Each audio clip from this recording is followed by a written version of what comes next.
ஊர்தியின் முகப்பில் ஆங்கிலேய எதிர்ப்பு வரலாற்றின் தொடக்கமான வேலூர் கோட்டையில் 1806ஆம் ஆண்டு நடைபெற்ற முதலாவது சிப்பாய் புரட்சி காட்சிப்படுத்தப்பட்டுள்ளது. தாய்நாட்டை காக்க வீரப்போர் புரிந்து ஆங்கிலேயரை வென்ற ராணி வீரமங்கை வேலுநாச்சியார் அவருக்கு உறுதுணையாக இருந்த மருது சகோதரர்கள் தாய்மண் காக்க தன் உடலில் தீயிட்டு ஆங்கிலேயரின் ஆயுத கடங்கை அளித்த வீரத்தாய் குயிலி, ஆங்கிலேயரின் வல்லாதிக்கத்தை எதிர்த்து போரிட்ட வீரபாண்டிய கட்டபொம்மன், அவரது தளபதி வீரன் சுந்தரலிங்கம், இந்திய விடுதலை வரலாற்றில் வெள்ளையனே வெளியேறு என்று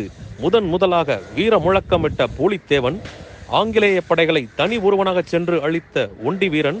பாளையக்காரர்கள் ஆங்கிலேயர்களுக்கு கப்பம் கட்டுவதை தடுத்த வீரன் அழகுமுத்துக்கோன் ஆகியோர் ஊர்தியின் இருபுறங்களிலும் கம்பீரமாக காட்சியளிக்கின்றனர். மருது சகோதரர்கள் கட்டமைத்த